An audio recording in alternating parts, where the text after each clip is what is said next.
On Monday, the 11th of May, the International Criminal Court unsealed an arrest warrant for Senator Ronaldo Dela Rosa for crimes against humanity of murder for his alleged part in the Philippines' war on drugs between 2011 and 2019. Dela Rosa had been in hiding for months, but the unsealing of the warrant and the risk of his impending arrest led him to seek protective custody within the Senate.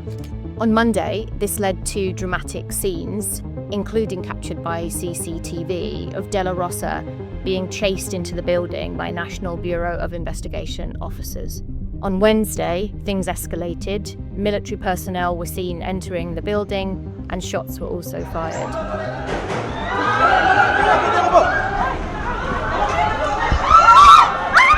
As of yesterday, Thursday, Dela Rosa has left the Senate building, and we understand that pending a Supreme Court ruling on the arrest, NIB will hold off on executing the warrant. These events are happening against a background of intense political turmoil within the Philippines between the administration of President Marcos and the Duterte family and its supporters. Vice President Sara Duterte was impeached for a second time at the end of April. Her father, former President Rodrigo Duterte, was arrested in March 2025 on similar charges to Dela Rosa and remains in custody in The Hague. Dela Rosa was a long-serving police officer who rose to become Chief of Philippine National Police from 2016 to 2018 under former President Duterte. After that, he became a popular member of the Senate in 2019 and then was re-elected in 2025. Dela Rosa is strongly associated with the Philippines' war on drugs, formerly known as Project Double Barrel, apparently targeting high-level assets and drug syndicates.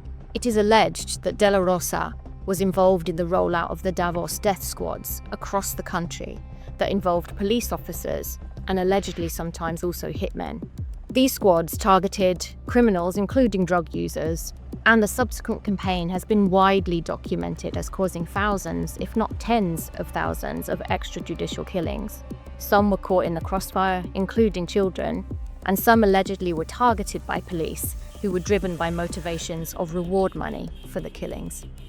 The ICC arrest warrant against Senator Dela Rosa accuses him of the murder of 32 people between July 2016 and April 2018. However, although the warrant details that these 32 murders took place over a particular time frame, the ICC also believes that the attacks took place over several years with thousands, as I mentioned, of people having been killed.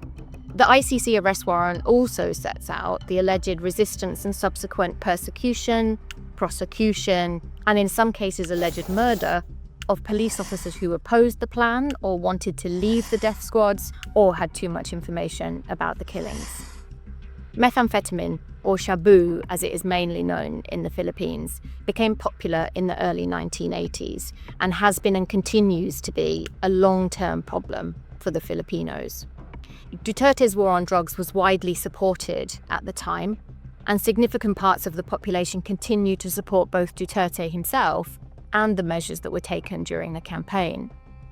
This clearly adds a further layer of complexity to the current situation. However, as stated, the synthetic drug trade continues to be a real problem for the Philippines and scores 9 out of 10 on the Global Organized Crime Index, and the country ranks jointly third globally for the influence of the trade.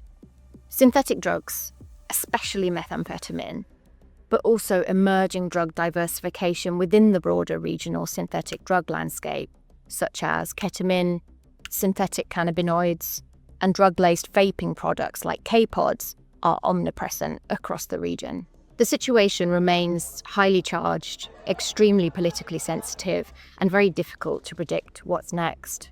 For sure, the work of the Senate has been severely disrupted, and contacts there are extremely frustrated that important work, for example on online child sexual exploitation and abuse, has been thwarted, at least in the immediate term.